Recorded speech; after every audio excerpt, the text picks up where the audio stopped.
नमस्कार, मी प्रतीक्षा. DNA मराठीमध्ये आपलं स्वागत. अहिल्यानगर शहरामध्ये धर्मांतराच्या विरोधात तीव्र जनभावना व्यक्त करत आज अहिल्यानगरमध्ये भव्य जन आक्रोश मोर्चा काढण्यात आला. छत्रपती शिवाजी महाराज चौक येथून या मोर्चाला सुरुवात झाली. मोर्चामध्ये हजारो नागरिक, सामाजिक कार्यकर्ते आणि विविध संघटनांचे प्रतिनिधी सहभागी झाले होते. गर्भवती महिला ऋतुजा यांच्या झालेल्या कथित आत्महत्येमुळे जनतेच्या भावना तीव्र झाल्या आहेत. धर्मांतरणाच्या जबरदस्तीमुळे ऋतुजाने आत्महत्या केल्याचा आरोप या मोर्चात करण्यात आलाय.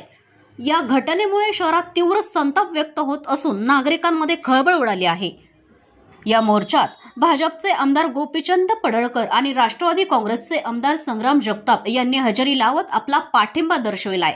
तर सामाजिक कार्यकर्त्या ॲडव्होकेट वर्षा डहाळे यांनी या मोर्चाच्या प्रमुख वक्त्या म्हणून मार्गदर्शन केलं. धर्मांतरणाच्या जबरदस्तीला आळा बसला पाहिजे, दोषींवर कठोर कारवाई झाली पाहिजे, अशी मागणी या मोर्चाच्या माध्यमातून करण्यात आली आहे. मोर्चा संयमित आणि शांततेत पार पडला, मात्र त्यातून नागरिकांचा संताप स्पष्टपणे जाणवत होता. शहरात धार्मिक सलोखा आणि सामाजिक समता अबाधित राहावी यासाठी प्रशासनानं ठोस पावले उचलावीत, अशी एकमुखी मागणी यावेळी झाली आहे. बघा, धर्मांतरण हा विषय काय आज काल सुरू झालाय अशातला भाग नाही. अनेक शेकडो वर्षांपासून प्रत्येकाला वाटतंय की हिंदू धर्मीयांचं धर्मांतरण झालं पाहिजे. हिंदू ही आदर्श संस्कृती आहे आणि अखंड जगाला हिंदू विषयीची एक वेगळी आस्था आहे आणि अट्रॅक्शन आहे.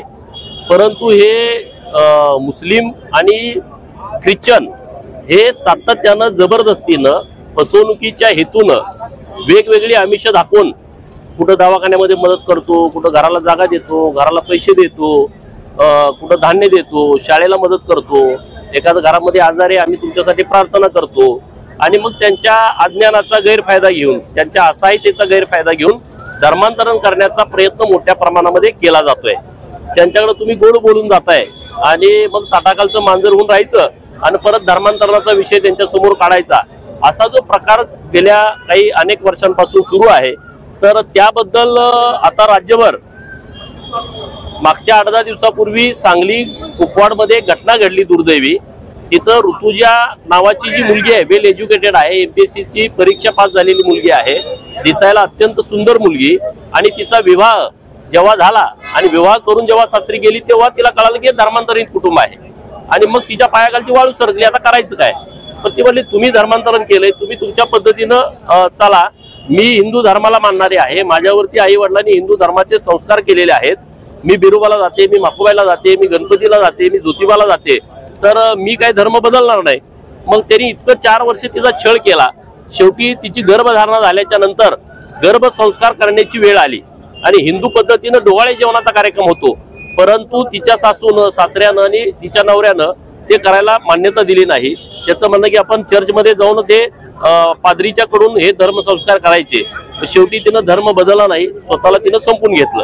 तर या घटना सातत्यानं सुरू आहेत. मी आता अहिल्यानगरमध्ये आहे, मी सकाळी बसलो प्रमुख लोकांशी, तर ते म्हणजे सर्वात जास्त धर्मांतरण अहिल्यानगर जिल्ह्यामध्ये होतंय, शहरात पण होतंय आणि ग्रामीणमध्ये पण होतंय. तर आता आमचं सरकारनं मागणं असं आहे की धर्मांतरण विरोधी एक कडक कायदा हा राज्य सरकारनं तात्काळ आणला पाहिजे. लव्ह जिहादच्या बाबतीमधला एक कायदा सरकारनं आणला पाहिजे, कारण लव्ह जिहादच्या घटना पण खूप मोठ्या प्रमाणामध्ये होत आहेत. तर आम्ही आता त्यासाठी राज्यभर शक्ती ऋतुजा या बॅनर खाली आम्ही मोर्चे काढतोय. जोपर्यंत महाराष्ट्रामध्ये धर्मांतरण विरोधी कायदा, लव्ह जिहादचा कायदा येणार नाही, तोपर्यंत आम्ही शांत बसणार नाही. दुसरी मला एक मागणी सगळ्यात हिंदू समाजातील कार्यकर्त्यांना एक सूचना करायची आहे, विनंती करायची आहे की आपण तुम्ही पूर्ण वेळ देऊन तुम्ही काम करताय, धर्मांतरण होऊ नये म्हणून, परंतु इकडं धर्मांतरण करायचं आणि तिकडं परत जातीचा लाभ घ्यायचा. हिंदू SC आहे, हिंदू ST आहे, हिंदू OBC आहे, हिंदू भटके विमुक्त आहे, तिकडं तुम्ही नोकरी लागताना तिथं तुम्ही सर्टिफिकेट देताय, तिथं तुम्ही धर्मांतरण केलंय सांगत नाही.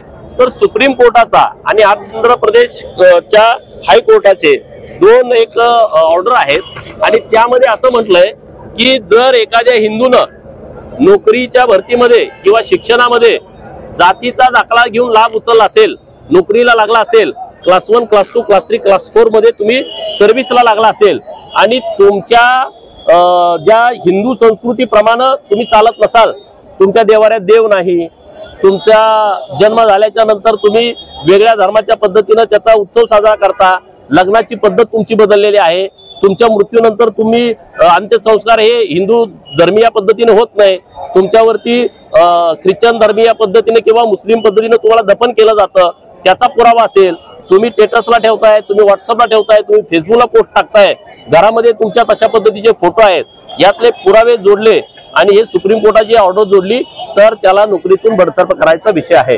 तर सर्व महाराष्ट्रातल्या हिंदू धर्मासाठी काम करणाऱ्या कार्यकर्त्यांना माझी विनंती आहे की हे सगळे यादी घेऊन आपण महानगरपालिका, नगरपालिका, तहसील कार्यालय किंवा जिल्हा परिषदचे वेगवेगळे खाती त्याची माहिती घ्या आणि तशा पद्धतीने त्यांना नोकरीतून बडतर्फ करण्याच्या हिशोबाने तुम्ही तिथं अर्ज द्यावा, म्हणजे हे सगळे जागेवरती येतील।